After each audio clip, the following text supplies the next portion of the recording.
Bonjour à tous et bienvenue dans ce premier épisode où je vais répondre à vos questions depuis 5 ans sur ma perte de poids, mon histoire, mes réussites, mes échecs, mes doutes. Bref, vous saurez tout. C'est mon histoire qui vous parle à tous à travers toi. Alors première question qu'on m'a posée, c'est peux-tu te présenter en quelques mots pour ceux qui ne te connaissent pas? Alors, je m'appelle Kevin, j'ai 38 ans, je vis donc à Caen, j'ai perdu 61,4 kilos, oui, les 400 grammes sont très importants, donc entre mai 2021 et mai 2022. Il faut savoir que j'ai perdu donc 47 kilos aussi en 2016 en 4 mois. C'était trop rapide, bien trop rapide. J'ai suivi quelques conseils, sport, nutrition, mais c'était très compliqué. Et finalement, j'ai arrêté le sport et j'ai tout repris dans la foulée. Et puis je me suis retrouvé avec le Covid en 2020. Et donc cette perte de poids par la suite était vraiment très importante en un an. Je ne l'ai pas voulu forcément aussi rapide, mais parfois on ne choisit pas forcément. Quel était ton rapport au sport et à la nutrition avant ta transformation? Alors clairement, moi j'ai toujours fait du basket entre l'âge de 5 ans et l'âge donc de 30 ans, donc j'ai joué 25 ans, j'ai repris un an l'année dernière, donc j'ai toujours fait du sport. Mais par contre, j'ai toujours été, on va dire, une grande bouffe. C'est vrai que je mangeais beaucoup, beaucoup trop, en quantité, et puis bien gras. C'était un peu ça mon problème. Maintenant, j'ai un peu changé cette alimentation pour en arriver là où j'en suis aujourd'hui. Mais effectivement, pour vous donner quelques détails, c'était très compliqué. Ça veut dire que je pouvais très bien forcément manger en très grande quantité, quasiment un paquet de pâtes de 500 grammes pour un seul repas, du fromage à tous les repas, le pain blanc à tous les repas. Je pouvais très bien faire des soirées, je le répète parce que c'est quand même une belle anecdote, mais parce que je l'ai quand même bien vécu, c'était vraiment cool. Mais maintenant, ça jouait sur mon corps. Mais voilà, ça m'arrivait quand même de pouvoir manger une raclette, par exemple, comme on aime tous, et puis aller en boîte, et puis revenir, et hop, remanger de la raclette. Bon, voilà, maintenant, ça, clairement, je ne pourrai plus. Donc oui, mon rapport entre sport et nutrition a bien changé, puisque je me retrouve vraiment maintenant en salle de sport, et la nutrition, clairement, on va en reparler un peu plus tard, je pense, à travers vos questions, mais c'était très compliqué auparavant. Alors pourquoi je me suis pris en main le déclic? Alors le déclic, c'est le Covid. J'ai jamais autant souffert en octobre 2020 d'une maladie. J'ai vécu 3 semaines, c'était un enfer, c'était fou. Je veux dire, j'ai eu une semaine vraiment, on va dire, respiratoire, c'était très compliqué. J'ai eu une semaine de fièvre autour de 40-42, où sincèrement, je me suis posé la question si j'allais pas vraiment y rester. Et la troisième semaine, comme dit toujours le petit papy en EHPAD, où je faisais le tour de l'appartement, limite pour reprendre un petit peu la marche, pour que ça aille un peu mieux. Et ça, plus les maux de cœur que j'avais, puisque forcément, je pesais 162,5 kg, que c'était très compliqué. Les vêtements, j'étais en taille 58 pour le pantalon, et en haut, j'étais en taille double, voire triple XL. Voilà. Donc, sachant que maintenant, en pantalon, je suis à 44, 46, enfin plus 46 même d'ailleurs, et en haut, XL, voire L parfois. Bon, là, les épaules ont un peu de mal à rentrer, donc on va dire XL. Donc ouais, non, c'est ce déclic-là, quoi. J'en pouvais plus, quoi. Clairement, j'en pouvais plus. Alors, quelles ont été les premières étapes que tu as mises en place? Eh bien, moi, ce que j'ai mis en place, c'est ce qu'on appelle le déficit calorique. C'est ce qui te permet, en fait, de perdre du poids tout en mangeant correctement, bien évidemment. Le déficit calorique, c'est quoi? C'est que tu ne dois pas manger plus que ce que ton corps dépense. Donc là, pour le coup, chose que je ne faisais pas du tout avant, puisque je ne regardais même pas ce que je mangeais, que ça soit en quantité ou même en qualité pour le coup. Là, maintenant, ça a bien changé. Je m'accorde toujours un petit plaisir par semaine. Voilà, bon, moi c'est le samedi soir. Chacun fait ce qu'il veut, il n'y a aucun souci là-dessus. Et la semaine, j'ai pas de frustration, mais je mange correctement. As-tu été accompagné, coach, etc., sport, nutrition? Alors, en 2016, quand j'ai perdu 47 kilos en 4 mois, effectivement, j'étais en salle de sport et j'avais un coach qui m'avait fait un planning et j'avais aussi un nutritionniste qui me suivait. Clairement, le sport s'est très bien passé.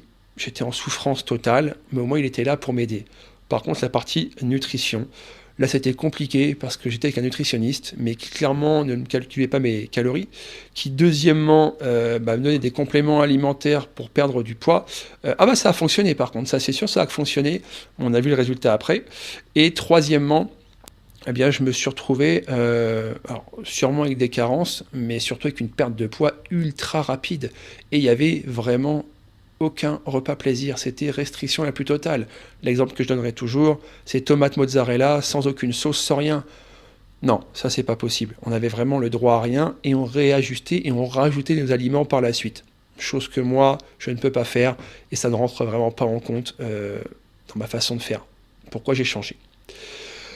Ensuite, as-tu eu des grosses difficultés au début, que ça soit en termes de sport ou de nutrition? Alors effectivement, en termes de nutrition, non, parce que je l'avais déjà fait, mais j'ai quand même réadapté, effectivement, pour pas qu'il y ait de frustration. Donc, j'ai pas pris de fromage durant mes premières semaines, ça c'était mon choix. Mais voilà, mes tomates mozza étaient bien avec mon petite huile d'olive et ma petite sauce fromage blanc, ça c'est sûr. Donc là-dessus, je me suis quand même fait assez plaisir de ce côté-là. Côté difficulté sportive, c'est sûr qu'avec 162 kilos, on se doute bien que je ne pouvais pas commencer par la course à pied, mais voilà, j'ai commencé par du cardio à mon niveau. On commence toujours le cardio à son niveau, pas besoin d'aller faire 10 km de course à pied dès le début. Et puis après, au fur et à mesure, eh bien, j'ai réajusté en fait, et je me suis retrouvé donc avec un peu plus de musculation que de cardio. Et la durée, surtout des séances, eh bien, au début était de 30 minutes, et je suis passé par la suite, eh bien, 3/4 d'heure, 1 heure un quart, 1 heure et demie par la suite. As-tu eu des moments de doute, de stagnation, me demande-t-on? Alors, de stagnation, je vais répondre que oui, puisque j'avais, je dirais, un défaut, peut-être, de me peser effectivement du lundi au samedi pour voir cette perte de poids. Chose que maintenant je ne fais plus, puisque je me pèse une fois ou deux durant la semaine, et encore que c'est pas par rapport au poids, mais pour voir maintenant la graisse au niveau de mon corps qui peut et qui doit diminuer. Donc le petit conseil que je pourrais même vous donner, ne vous pesez pas tous les jours. Ça peut très bien vous miner au niveau du moral et ça se trouve, vous allez arrêter, vous allez tout simplement plus vouloir en fait manger correctement, perdre du poids, vous allez faire une fixette sur ça et ça va être vraiment chiant. Et clairement, ça va vraiment vous perturber. Donc le conseil que je vous donne, ne le faites pas. Des moments de doute, moi, c'est pas ma nature de douter, et pourtant, et pourtant, je peux vous dire que on a tous nos moments de stress, de doute, mais voilà, si on a nos habitudes, si on connaît notre corps et si on sait dans quoi on s'embarque et on a confiance en nous, là pour le coup, il n'y a pas de doute. Il y a des moments de stagnation et zéro doute de mon côté. Alors, comment as-tu adapté, ton alimentation pour tenir sur la durée? Alors, faut savoir que moi, quand j'ai commencé donc à manger, tout à l'heure je vous expliquais que je mangeais en grande quantité, sur des aliments gras ou aliments non gras. Bon, c'était plus souvent gras, faut se le dire quand même. Et à partir de là, maintenant, comment j'ai adapté? Alors, j'ai adapté mes petits déjeuners, je garderai toujours mon chocolat chaud, je vous rassure, avec mes tartines de pain complet et de beurre. Eh bien ça, je peux vous dire que non, puisque j'ai quand même réussi à changer, et depuis que je suis parti en vacances maintenant, depuis maintenant 2 mois, je mange salé le matin. Mon habitude, c'est quoi? C'est chocolat chaud, ça je le changerai pour rien au monde, et pourtant certes c'est très sucré, mais j'ai perdu du poids avec ça, donc il n'y a aucun problème là-dessus. Ensuite, maintenant, je mange salé. Donc ça peut être très bien du bacon, ça peut très bien être des œufs sur le plat, des œufs brouillés, du jambon, du samouré, de l'avocat, enfin bref, tout y passe. Et franchement, un petit déjeuner protéiné, c'est bien mieux qu'un petit déjeuner trop sucré. Ça, c'est très important et je le dis toujours. Et après, je garde ma façon de faire en fait. Et ce qu'on doit vraiment faire chaque jour, c'est faire son repas le midi. Donc moi, ça va être tout ce qui va être protéines, féculents, lipides et des légumes. Et pareil le soir.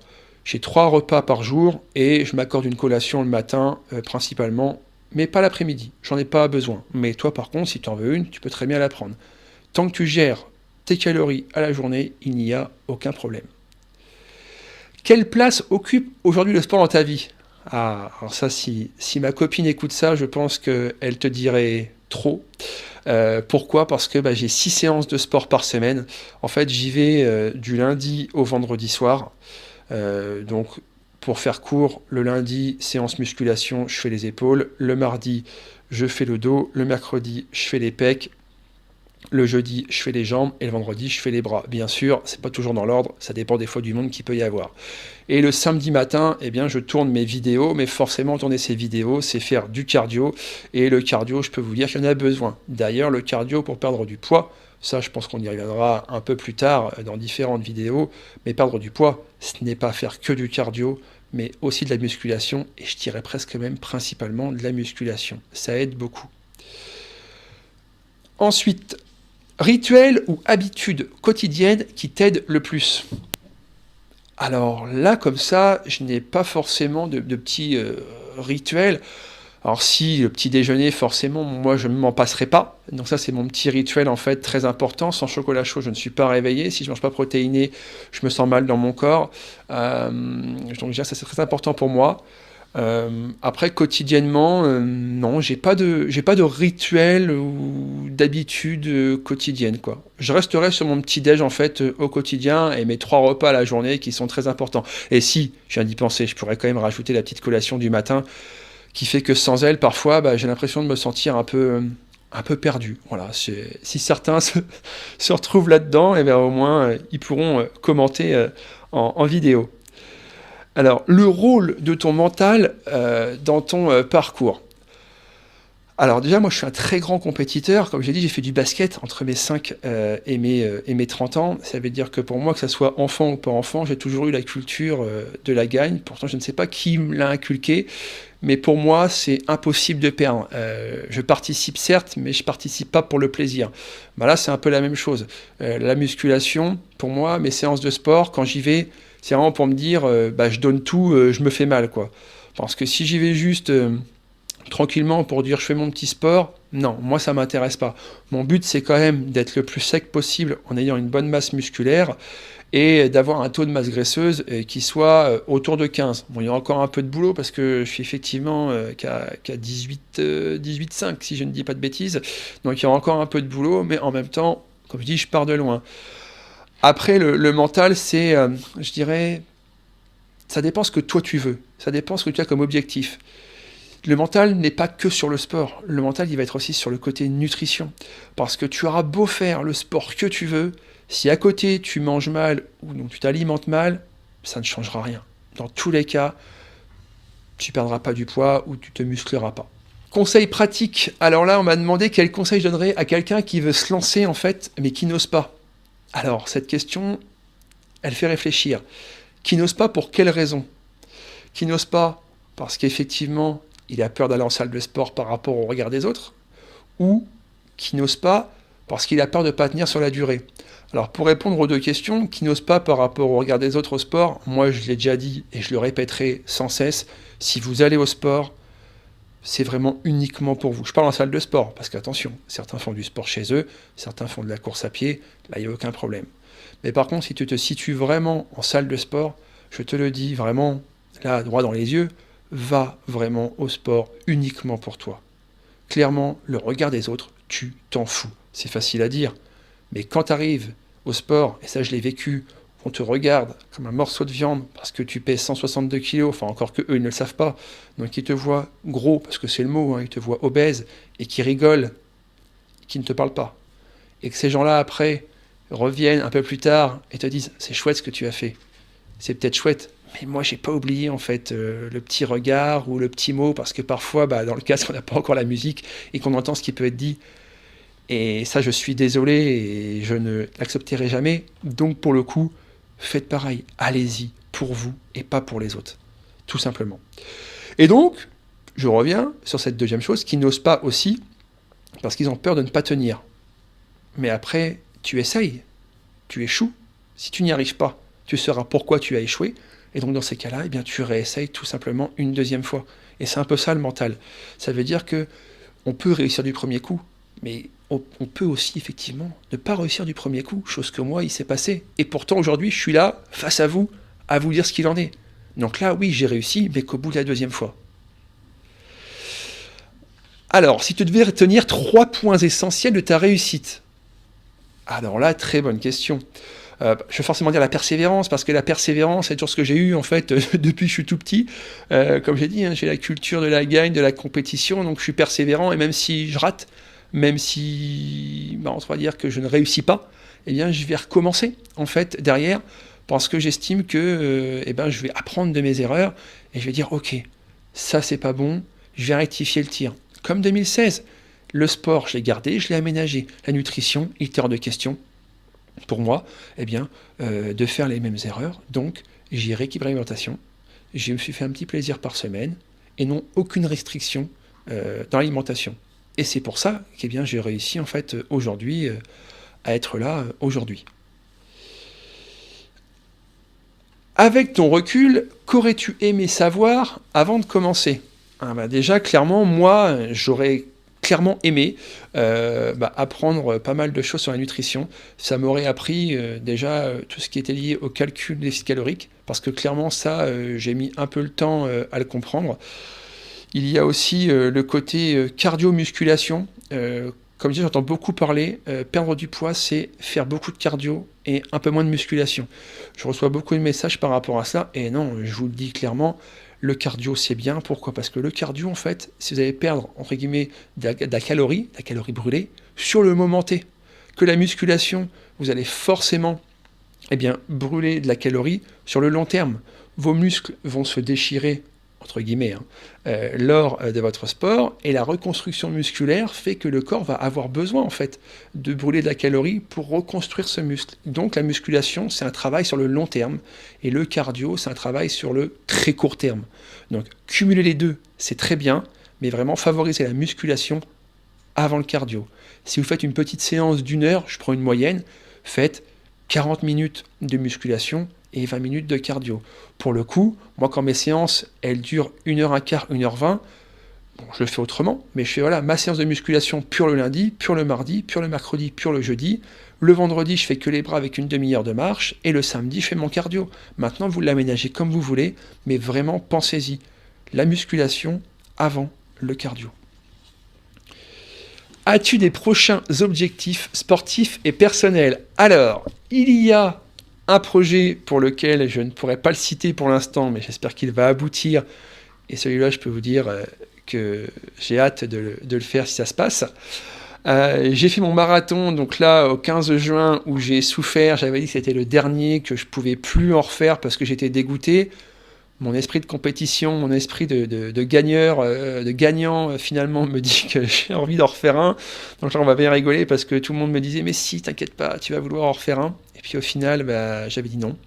Et au final, je vais me retrouver en refaire un, je pense là l'année prochaine, sûrement Paris, mais pas Caen, parce que vraiment Caen, c'est ma ville, donc j'ai envie de changer. Donc sûrement Paris, quelques petites courses. J'ai fait un Irox d'entraînement il n'y a pas très longtemps. J'ai souffert de 1m96, mais voilà, après c'était exceptionnel. Donc nos objectifs, Irox, marathon, et puis ça sera déjà pas mal. Et puis forcément vous faire découvrir de nouveaux invités aussi, ça reste mon plus gros projet personnel. Alors, les questions bonus. La plus grande erreur que je vois chez les gens qui veulent perdre du poids. Clairement, pour moi, c'est le déficit calorique. Parce que beaucoup veulent perdre en fait du poids, mais ne connaissent pas ou ne savent pas cette notion de déficit calorique, qui veut bien dire qu'en fait, il faut manger moins que ce que ton corps en fait dépense. Et ça, c'est très important, parce que avec des aliments, bien évidemment, sains et équilibrés, bien évidemment. Mais ça, c'est vraiment le point, je dirais, le plus important. Et comme j'ai dit précédemment, ne pas négliger la musculation par rapport au cardio. C'est vraiment les deux seules choses, entre guillemets, les plus importantes. Il y en a d'autres, mais pour moi, c'est les deux plus importantes. Mon plat healthy préféré, j'en ai vraiment plusieurs. Alors j'aurais bien dit la raclette, mais ça va pas rentrer forcément, ça va pas rentrer dans le cadre de l'alimentation saine et équilibrée, même si ça peut être mangé modérément. Non, en fait, je suis vraiment fan de tout ce qui va être toast avocado, saumon avocat. D'ailleurs, le saumon, j'en mange bien trop, puisque j'en mange au moins 4-5 fois par semaine en saumon fumé. Je sais, c'est trop, c'est minimum au moins 2 fois la semaine. Par rapport au mercure, ça on y reviendra, ou même en commentaire, n'hésitez pas si vous avez des questions sur ça. Mais effectivement, le toast avocat, c'est pas des plats en fait, c'est plus des aliments en fait. Vraiment l'avocat, le saumon, les œufs, le samouré. C'est Rien que d'y penser, ça me donne faim quand je vois l'heure. Mais voilà, franchement, ça, c'est exceptionnel. L'exo muscu ou cardio préféré? Bah moi je vais te donner les deux. Bah pour moi l'exo, alors non pas l'exo mais plutôt la musculation, ça va vraiment être travailler les épaules. C'est mon point fort avec les bras. Et le cardio, bah, je suis plus type WOD en fait. Donc WOD, ça va vraiment être plusieurs exercices en fait d'affilée. Moi, j'en prends 5 ou 6 et puis je les réalise en fait, eh bien, plus de séries possibles en 20 minutes. Et plus de séries j'ai faites, eh bien, mieux je me porte. Et franchement, ça, c'est plus sympa. On se fait du mal, on a chaud. Après, j'aime bien aussi la marche inclinée, hein, attention. Hein. Pour monter mes vidéos, c'est sympa aussi pendant que je marche, hein, bien évidemment. La phrase ou citation qui t'inspire. Il y en a plusieurs. Il y en a plusieurs. Bah, je dirais tout simplement qu'en fait, personne ne le fera à ta place. Parce que si tu as envie de perdre du poids ou de changer les choses, seul toi peux le faire. Et qui j'aimerais voir comme invité prochainement? Alors, je sais déjà qui va venir déjà en tant qu'invité, donc on va éviter de dire cela. Bah, moi forcément, j'aimerais bien voir Thibaut InShape, bien évidemment, puisque je suis depuis longtemps et que pour moi ce qu'il a fait reste exceptionnel. J'aimerais voir aussi, je vais en dire plusieurs à ce rythme-là, hein. J'aimerais bien aussi voir Yohan Ryu, donc équipe 21, qui aime le foot et qui a perdu aussi du poids. Je trouve que ce qu'il a fait est exceptionnel. Et bon, moi qui suis aussi un très grand fan de Koh-Lanta, j'ai vu récemment aussi Loïc de Koh-Lanta qui a perdu et qui veut perdre du poids.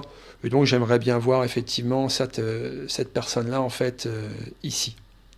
Merci de m'avoir écouté jusqu'au bout pour toutes ces questions. La vidéo sera disponible donc en extrait sur Instagram, TikTok et Facebook et en intégralité sur YouTube et sur les plateformes audio Spotify, Deezer, Apple Podcast et Amazon Music. Je vous donne rendez-vous au prochain épisode pour voir la transformation physique de notre prochain invité avec un parcours inspirant de perte de poids.